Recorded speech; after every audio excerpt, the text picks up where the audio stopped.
Hello and welcome back to The Deep Dive. I'm your host, and I am honestly just so thrilled you're here with us today. It's great to be back. You know, whether you're commuting in the rain, maybe you're folding laundry late at night, or just staring at the ceiling wondering what this is all about, you are in exactly the right place. And today is going to be a little different. A little different, Yeah. That might be the understatement of the year. We are going to get weird today. But, you know, in the best possible way. Agrees. I really want to set the mood right off the bat. If you can, maybe dim the lights, get comfortable. Yeah. Because the vibe we are chasing today is, for lack of a better word, chilling. And not scary movie chilling. No, not at all. It's that feeling you get when you look up at the stars and realize just how small you are, and yet somehow how incredibly big you might actually be. It's the chill of recognition, I think. When you hear something that sounds, on the surface, completely wild, but deep down, some part of you just goes, oh, yeah, that makes sense. Exactly. We are tackling the nature of reality, the illusion of time, and, this is my favorite part, why writing a poem might actually be more physically exhausting than, say, building a brick wall. It sounds totally backwards, I know. But the physics behind it, as Seth explains it, they're just fascinating. Before we slip into the void, though, we do have some important housekeeping. Right. First, the mandatory disclaimer. This podcast is distributed free of charge on all major platforms for educational purposes. We are here to explore, to question, and to dive deep. But we aren't gurus. We are just fellow travelers on the path. Absolutely. And our map for this particular journey is a very specific and I think very special document. It is. We are analyzing session 112 of the early sessions, book 3 of the Seth Material. And we're getting very specific with the dates today, too. Yeah. This session was recorded on December 2, 1964. 1964. I mean, you have to put yourself in that context. This is the year the Beatles hold the top 5 spots on the Billboard chart. The Civil Rights Act is signed. It's a year of massive, massive cultural shift. In a quiet living room in Elmira, New York. A woman named Jane Roberts and her husband Robert Butts are doing something that, frankly, nobody else was really doing. They are channeling a multidimensional entity known as Seth. Right. And here's a really cool little detail about this session. Session 112, it fell exactly on the 1-year anniversary of the very first session they ever held. Oh, wow. So it's a birthday party. Sort of. A very strange metaphysical birthday party. We should also mention that all this amazing material is published by the New Awareness Network. And I'm going to say this now, and I'll probably say it again at the end. We're just scratching the surface. We really are. We can't possibly cover everything in this book, in this session. If this sparks something in you, please go to the source. You really should. You can find the books at sethcenter.com/the early sessions. That's sethcenter.com/the early sessions. It's a rabbit hole that is definitely worth going down. Okay, so let's travel back. December 2nd, 1964. It's 9 o'clock at night. It's the 1-year anniversary of this incredible psychic experiment. You would expect, I don't know, confetti? Little celebration, maybe? High energy? A feeling of triumph? We did it. 1 year of talking to the other side. But the transcript and the notes Rob Butts took, they paint a completely different picture. And this is why I love the early sessions so much. They're so raw and so human. So what was the vibe in the room? Grim. The notes say that Jane, who Seth refers to by her entity name, Ruburt, was, and I quote, less than bright-eyed. Which is a very polite 1964 way of saying she was absolutely wrecked. She was exhausted, totally wiped out. Rob's notes mentioned she had recently increased her own writing schedule by an hour a day, and it was just draining her. And Rob, who Seth calls Joseph, he wasn't doing any better. The notes described them both as being glum and serious. I just love this contrast. You have this non-physical entity, Seth, who has access to, the secrets of the universe, ready to drop some serious knowledge bombs. And his 2 human receivers are just sitting there like, ugh, my back hurts. Do we really have to do this tonight? It's incredibly relatable. And Seth, he calls them out on it immediately. He doesn't start with some grand pronouncement like, the universe is vast. What does he say? He opens with, our bright-eyes Ruburt has been less than bright-eyed lately. Oh, sarcastic Seth. I am so here for it. And then he turns his attention to Rob, who's dutifully taking the notes, and says, and Joseph, you could give me at least a comradely smile. Oh, wow. When you're in a really bad mood and someone tells you to smile, that is just the most annoying thing on earth. Even if it's a disincarnate spirit from another dimension. Especially then. Seth even adds, you have been more serious this evening than I usually am, and that is saying a lot. That sets the tone so perfectly. It reminds us that this isn't some lecture from a mountaintop. It's a real conversation happening in a real living room with tired, grumpy people. But here's where it gets so interesting. Seth doesn't just tease them. He uses their fatigue as the jumping off point. He uses it as a teaching moment. He explains why Jane is so tired. And that leads us right into our first major topic, the paradox of creative energy. That's right. Okay, let's unpack this because I think anyone listening who has ever tried to, write a book or paint a picture or compose music or even code a program, just think really hard about a complex problem. You know this feeling. You sit in a chair for 4 hours. You barely move a muscle. But when you stand up, you feel like you just ran a marathon. Why is that? It defies standard physics, doesn't it? The whole work equals force times distance thing. If you aren't moving a distance, you shouldn't be doing work. You shouldn't be tired. You are. You are. And Seth offers a completely different and at first very strange explanation. He says that mental activity demands a specific kind of energy, but creative work specifically demands energy used for repression. Repression. Now, hold on. When I hear the word repression, my mind immediately goes to Freud. I think of bottling up your emotions, pushing down trauma. I'm repressing my anger. That's usually a bad thing, right? In psychology, yes, it often is. But Seth isn't using it in a psychological sense here. He's talking about the physics of manifestation. He's using repression to describe a mechanical force. Okay, you have to walk me through this. Yeah. How is writing a poem repressing anything? It feels like expression, the opposite of repression. It does. But think about the natural flow of the universe, as Seth describes it. Energy wants to become matter.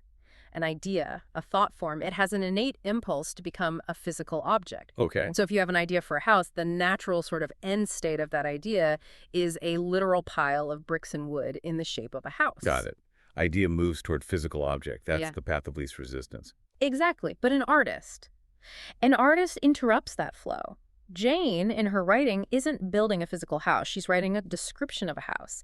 She is taking that raw creative energy and she is stopping it deliberately from becoming physical matter. So she's putting up a roadblock. A dam? A dam is a great way to put it. Seth says the artist bears the idea, but does not permit it to complete itself in physical form. He says, and this is a direct quote, "The energy then that would be used in complete physical construction is, rather, transfixed, held, suspended more or less alive, yet incompleted." Suspended more or less alive. That is such a haunting phrase. It sounds like she's freezing the energy in carbonite. That's a fantastic analogy. She is fusing it. And because she freezes it before it can become a physical decaying object, it achieves a kind of immortality. Right. Because physical objects break. A real house rots. A chair falls apart. But a story about a house, a poem, that can last forever. Precisely. But here's the catch. Freezing that energy, holding it in that state of suspension, that takes a massive, massive effort. I see. So it's not a passive act at all. It's an active fight against the natural downward flow of the universe. Imagine you're holding a bow and arrow. You pull the string back. The arrow wants to fly, the tension in the wood, and the string wants to release, but you just hold it there. You hold it taut. That takes a lot of strength. My arm would start shaking after a few seconds. My muscles would burn. Exactly. That burning, shaking feeling. That is what creative work is, according to Seth. You are holding the bowstring of reality taut, refusing to let the arrow fly into physical matter so that you can channel that potential energy into art instead.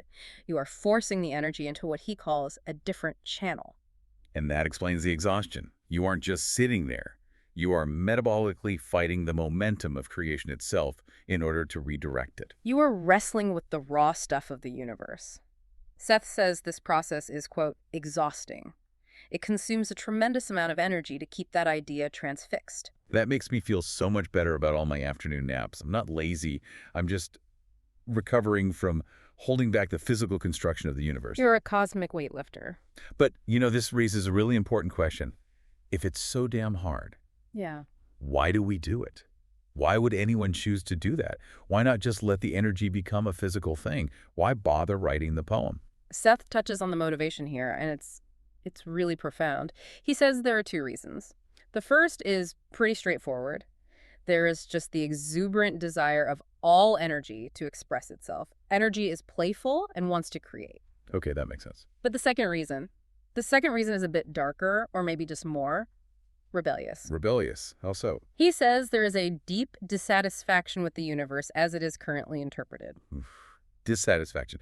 So the artist looks at the world, at reality, and says, nope, I don't like how this works. I can do better. In a sense, yes. Seth says there is a disinclination to add to the universe in its own terms. So if I build a physical house, I'm just adding to the world as it already is. I'm playing by the established rules of gravity and physics and decay. Right. But if you write a poem about a house or paint a painting of it, you are creating a new set of rules. You are searching for a condition of existence that is, in his words, both within and without the ordinarily conventionalized framework. You're hacking the system. You're creating your own little pocket universe with its own laws. And Seth uses a very strong, very specific word here. He says the artist tries to steal elements of life. Steal? That sounds so aggressive. Oh, like a heist. It is a heist, a cosmic heist. He says, as with a landscape, there is often an attempt to steal, so to speak, those elements of life with which the artist is pleased and transpose them or transfix them in such a manner that they will attain an invulnerability to other elements with which the artist is dissatisfied. Wow. Okay, let's break that down because that is dense. Think about a beautiful sunset. Okay, I'm picturing one. You love the colors, you love the way the light hits the clouds, you are pleased with those elements. But what are you dissatisfied with? Well, that ends.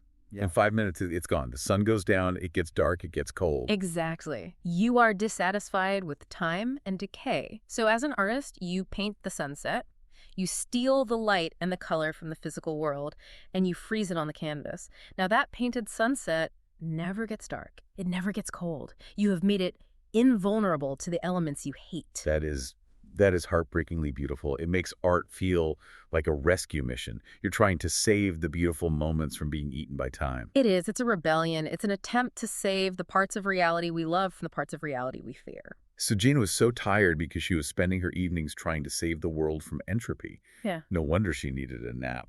Essentially, yes. And Seth does reassure them. He says she will adjust. He says it will take a very short period, however, for him to catch up, and soon he will have more energy by far than he expected. It's like training a muscle. At first, it's incredibly sore, but eventually you get stronger. You get spiritually swole. I love that. Okay, so that's the human part of the session. Yeah. That's Seth explaining why his channels are grumpy and tired. Yeah. But then he does the thing that Seth always does. He pivots. He pivots from the personal to the cosmic in the blink of an eye. He says essentially, okay, now that we've covered your nap schedule, let's discuss the fundamental structural integrity of reality. Just casual. And this moves us into section 2 of our deep dive. The tree, the water, and the nature of reality. And I have to warn you, this is where that chill we talked about really starts to set in. This is the part that might keep you up tonight. It starts with a premise that sounds like, well, like word salad at first. Seth says, all matter is objectified mental action. Right. Let's decode that. It's a huge statement. Usually we think the world is made of stuff, you know, atoms, molecules, hard physical things. And we think our minds are these ghostly wisps floating inside our skulls, looking out at all the hard stuff. Seth completely flicks that. He says the stuff is the mind, the chair you're sitting on. That is a mental act that has taken a form. The stars in the sky, also mental acts. Okay, I can kind of get my head around that. It's a bit like a dream. In a dream, a table feels solid, but I know it's actually made of my own thoughts. That's a perfect way to think about it. But in our physical world, this mental action has to put on a costume to appear here. Seth calls it camouflage. Camouflage. And to explain this, he uses an analogy. And it's probably one of the most famous and powerful analogies in the entire Seth Material, the tree and the water. I want everyone to visualize this with us. Yeah. Close your eyes if you're safe to do so. Imagine a riverbank. It's a calm, beautiful day. And on that bank, there was a massive, solid oak tree. It's perfectly still. It's highly detailed. It's what Seth would call the true reality, the core idea. Now look down at the water flowing past the bank. You can see the reflection of that tree in the water. What does that reflection look like? Well, the water is moving, so the reflection is wavy, it's shimmering, maybe the trunk looks bent because of a ripple, the colors are kind of blurred, it's distorted. Exactly. Seth says, a tree reflected in the water is still the same tree. As the reflection of the tree, however, gives a waving and distorted appearance, so as the idea is projected into another field, it also is seen in a distorted fashion. Okay, so let's map this out.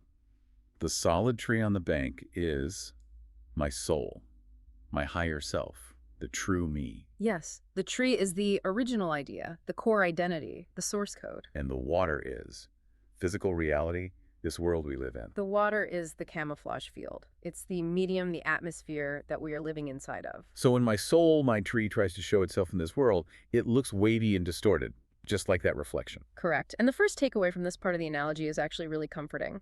Seth says, the distorted reflection of the tree in no way changes the actual tree. That is huge. I mean, that means just because my life feels messy or chaotic, just because I'm stressed or sick or confused, which is the wavy reflection, it doesn't mean that I, the core me, am broken.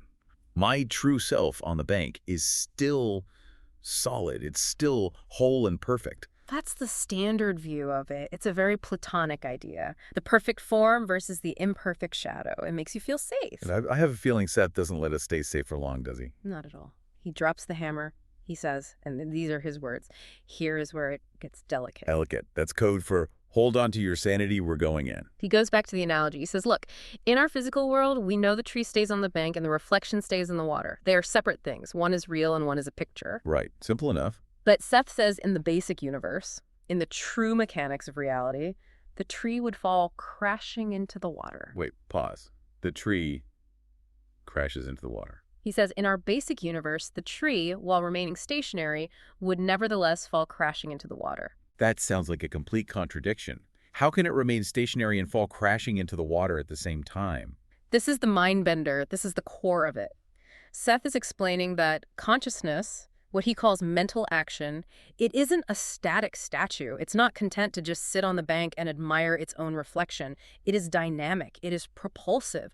It constantly attempts to recreate itself. It wants to move. It wants to explore and experience. Seth says, in so doing, automatically plunges into or projects itself into those fields which attract the particular range of those differentials. Okay, let me try to translate that into plain English.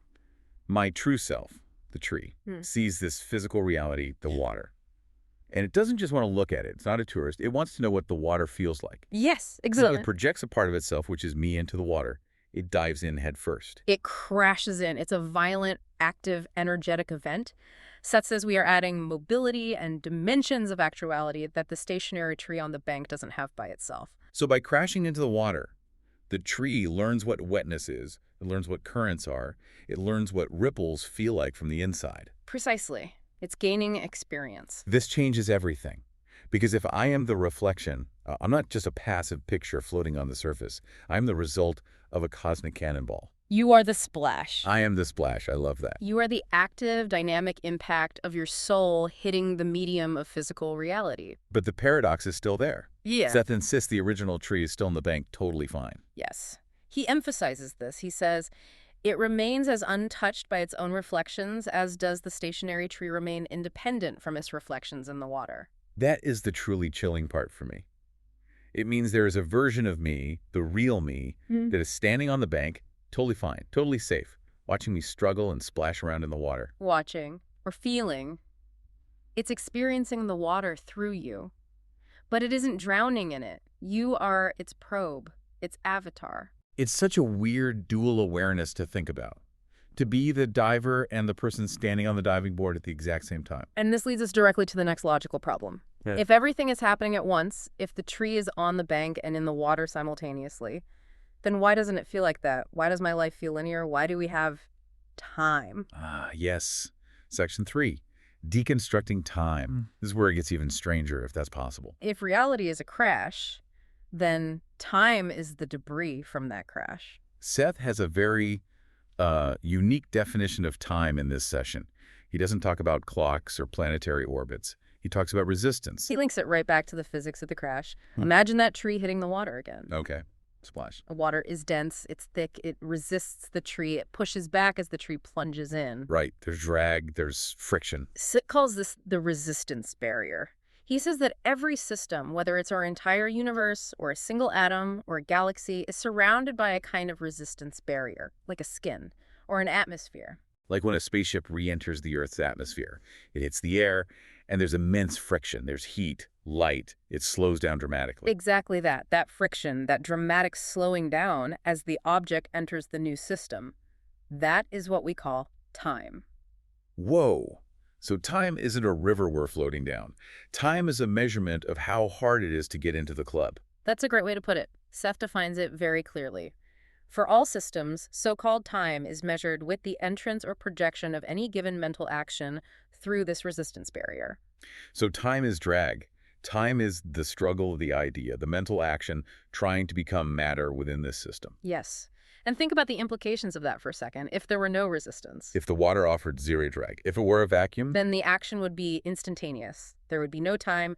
The tree would be on the bank and fully in the water simultaneously with no lag whatsoever. so the duration of an event, what we call a minute or an hour, is just a measurement of the friction that event encounters as it manifests. Seth says, the apparent lapse between the entry and departure points of this motion appears then as a convenient measurement that is referred to within your system as time. A convenient measurement. He's so dismissive about it. I love it. We base our entire civilization on time. We wear it on our wrists. And Seth is just like, oh, that's just the friction coefficient of your local reality. Don't worry about it. But it explains so much about our psychological experience of time, though, doesn't it? Think about it. When does time drag on forever? When I'm bored, when I'm at the DMV, when I'm in pain, when I'm doing something I absolutely hate. You're experiencing high resistance. You are fighting the flow. And when does time fly? When you're having fun, when you're in a flow state, when you're totally absorbed in something you love. Low resistance. It's almost like the less you resist the universe, the less time as a constraint applies to you. You're slipping through the medium more easily. That is actually really profound. It takes the phrase go with the flow from a kind of hippie slogan to like a fundamental law of physics. It really does. But Seth doesn't just leave this as a theory. And this is the part of the deep dive where I want to lean in. Because usually when we talk about this stuff, multidimensionality, time is an illusion, it feels very abstract. It can feel like a late-night philosophy class. Right. If a tree crashes in a camouflage forest and no one is around to perceive it. Exactly. But Jane and Rob weren't just taking notes for a philosophy class. They were scientists. They were experimenters. They were testing this stuff. And that brings us to section 4, the personal experiments. The psi-time experiments. Psychological time. Right. It was a technique Seth taught them to consciously step aside from the physical camouflage to experience that spacious present he talks about. To put it in terms of the analogy, it was a way to lower the resistance barrier, to stop crashing for a second and just float, to see what it's like on the bank. I want to look at the notes from December 4th. This is just 2 days after the session we've been discussing. Jane is practicing this technique. She's lying down, she's trying to enter this state, and she records something that, at first, sounds like a ghost story. She writes, impression that someone drifted up and kissed me on the cheek. A little spooky start, for sure. But then the visuals kick in. She sees a glass, a lit lamp, normal stuff. But then she writes, also quickly, I saw clearly the birds on our rooftop through the living room window. No, wait a minute. Where was she physically lying? She was inside their living room. So to see the birds on the roof... She would have to be seeing through the ceiling. Yeah. Or her point of perception would have to be floating outside her body. And she wasn't done. Later that same evening, she tries again. And this is the clincher. She writes, I saw the street outside our house clearly. I thought for a moment my eyes were open, but they were not. X-ray vision. Remote viewing. Call it whatever you want. She was perceiving the physical world without using her physical eyes. She was bypassing the camouflage. If we go back to our analogy, she was peeking her head out of the water. Yes, that's it exactly. She stopped wrestling with the camouflage for a second. She reduced the resistance, and suddenly she could see the bank. She could see the roof, the street. She wasn't bound by the distorted, wavy reflection anymore. And Ruburt had an experience, too. He wasn't just the scribe in all this. No. And his is so interesting because it's much more physical, more kinesthetic. He records a general expectant feeling of being about to rise. I seem to weigh less. Way less. That's fascinating. And he continues, my hands and arms seem to rest upon a somewhat higher level than the rest of the body. That classic sensation of floating. Yeah. But the astral body or the energy body loosening its connection to the physical form. It connects so perfectly to the theory we just discussed. If matter is just mental action held in place by tension and resistance. Like that bowstring you were talking about. And if you relax that tension, if you reduce that resistance, you stop being heavy, dense matter. You start to revert to pure energy again. You weigh less. You float. These experiments ground the whole session. They're the proof in the pudding. It shows that this wasn't just dry theory for them. The tree crashing into the water sounds like a nice poem. But for Jane and Rob, it was an instruction manual. If you stop resisting the medium, you can see through walls. It brings it all home. It makes me want to go lie down and try it right now. Just don't forget to come back. I'll try. So let's just recap this journey because we have covered a massive amount of ground. We really have. We started in a living room in 1964 with two very tired, very grumpy people. We learned that their tiredness was actually a result of what Seth calls repression, the metabolic physical work of holding back the cosmic flow of creation in order to make art. And we learned that art is a kind of cosmic heist. It's an attempt to steal beauty from the physical world and freeze it to make it immortal and safe from time. Then we dove into the deep end and learned that reality is like a tree crashing into water. We are the dynamic splash of our souls entering this physical field to gain experience. And from that, we learned that time is friction. It's simply the drag coefficient of the resistance barrier that our consciousness passes through to get here. And finally, we learned that if you can consciously lower that resistance, if you can enter psi time, you can peel back the camouflage and see the birds on the roof through a brick wall. It's an unbelievably dense session. For a night where everyone was in a bad mood, they managed to basically map out the entire architecture of existence. And through it all, Seth still just wanted to smile. He never lost sight of the human element, the personal connection. That's what I love about this material so much. It's so deep, it's heavy, it's mind-bending, but it's also playful. Joseph, give me a smile. It's a constant reminder that we aren't just robots processing abstract data. We are emotional beings having this weird, watery, crashing experience. And maybe we're supposed to enjoy the crash. The splash is the fun part. So here is my final thought for you, our listener. And it's a provocative one. I want you to go back to that tree analogy one last time. Okay, I'm there. You are the reflection in the water. You are wavy. You are distorted. You're struggling with time and resistance. But Seth says the real you, the tree, is standing on the bank, totally solid, totally safe. It's a very comforting thought. It is. But here's the question that this session leaves me with. If the real you is on the bank, is it only looking at this stream, at this life? Oh. Or is that tree on the bank of a great river and it's crashing into other waters right now? Are there other reflections of you in other streams living totally different lives, all being projected by that same single core self on the bank? The multidimensional self in action. Are you just one ripple in a much, much larger splash? That is the ultimate question, isn't it? Something to chew on while you brush your teeth tonight. Look in the mirror and just ask, where is the rest of me? Indeed. We want to thank you so much for taking this deep dive with us. It's been a trip. It always is. Once again, our source today was Session 112 of the Early Sessions Book 3. And it is published by the New Awareness Network. Please go check them out. Go to sethcenter.com/the-early-sessions, support the publisher, read the full text. Get the complete download for yourself. There is so much more in there than we could ever hope to cover. Absolutely. Yeah. Until next time, keep holding that bowstring taut, keep making your art, keep crashing into the water, and maybe, just maybe, give the universe a comradely smile. Good night. Good night.